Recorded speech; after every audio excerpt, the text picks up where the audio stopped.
Hello, ladies and gentlemen. Welcome back to another episode here on European Confessions. The following story that you're going to be listening to, it comes from a translation of a message that I received, and the translation of that message reads like this. Hello, how are you? Can you please post my own story as hidden identity? I am a man who consider myself to be partly Mozambican as well as Zimbabwean. My name is Francisco. I came from Mozambique. Then I stayed in Zim. I speak Shona very well. I crossed from Mozambique when I was still a young boy, only at the age of 15. Then I started working in a village that is called Mutoko. I was herding cattle. So the man that I used to work for, I think he was the one who gave me bad luck. He was a ritualist, and I hope to give a warning to other people. Once you see that the people that you are working for, they do not pray, and you are someone that prays, it is far much better to look for another job. That man that I was working for, he was the only one that had a grocery store in the village as well as a big butchery. But the family that he came from, they were suffering a lot. The family was filled with poverty, mad people everywhere. It was just a painful life that the relatives were living. He used to have his own home in Harare, and I was the one that was taking care of his homestead there in the village. There were times when I would be busy herding the cattle, and all of them, they will be changed and they will become baboons. I spoke with him and he said, my boy, I am going to show you. He took me up the hills one day and then he revealed it to me. I think that was when I received the curse that has been following me all of my life, being mistreated and always meeting with ritualists. It's like there is a bad spirit that will make me to end up working for people that are ritualists and those that will use me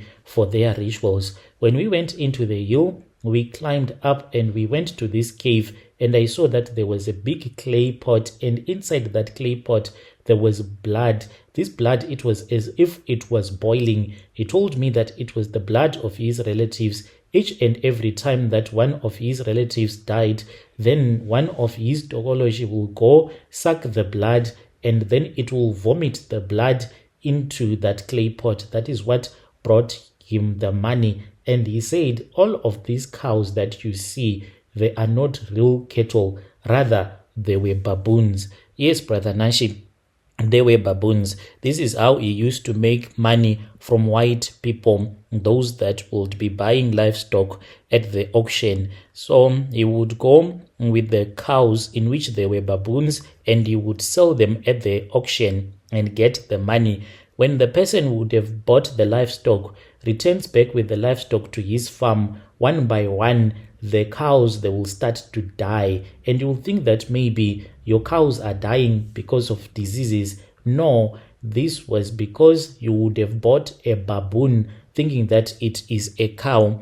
I then stopped working for that man when I started to see ghosts. When I would be busy walking at night, I used to see a lot of dead spirits. I can share with you many stories of what happened to me when I was still in Zim. I then left my wife in Harare at that time and I came to South Africa. When I came to South Africa, that was when I started working for this other white man who taught me to speak Afrikaans. That has helped me in so many situations.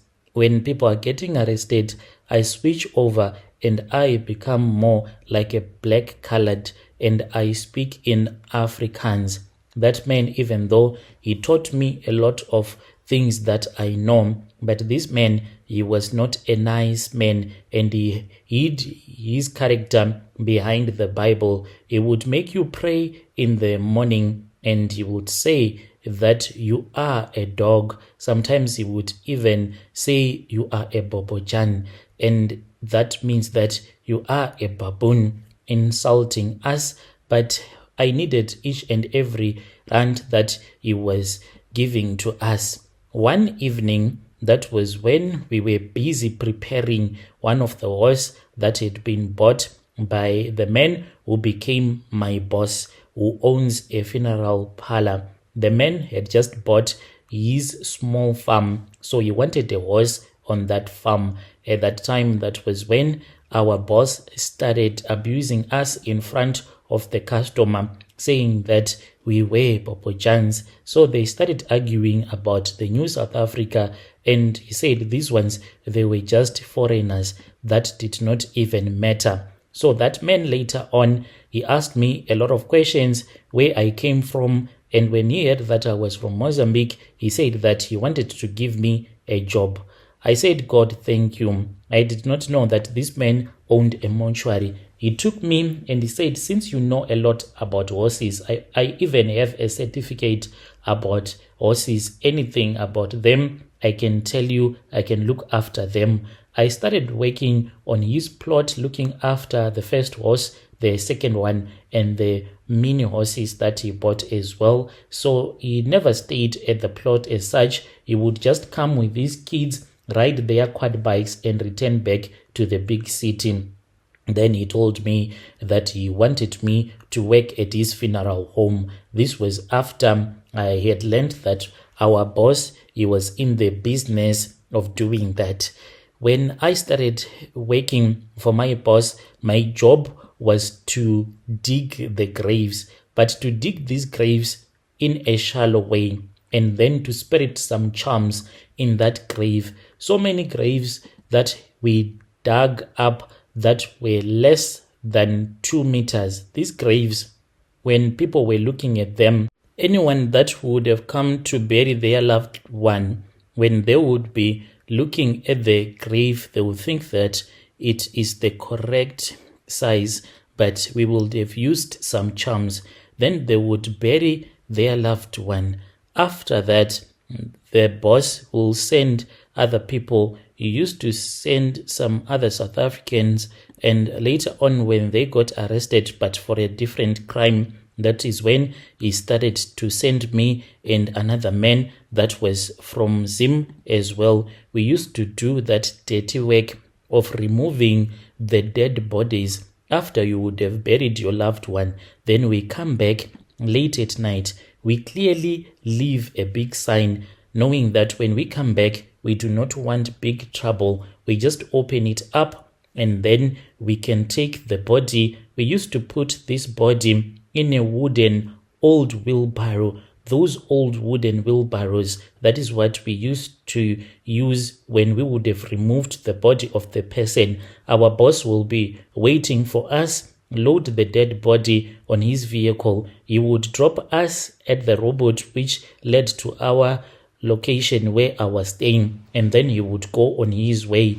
Where he used to take these dead bodies, I don't even know. His rule was always, whenever he wanted a dead body, he would be like, don't dig too deep, shallow grave, please. That is what he used to say. There are a lot of shallow graves around the graveyards here in Joburg. This is my own story. When you post it, tell me. I will follow in the comment section. If you want other stories of the things that I used to witness when I was still back in Zim, I can tell you as well.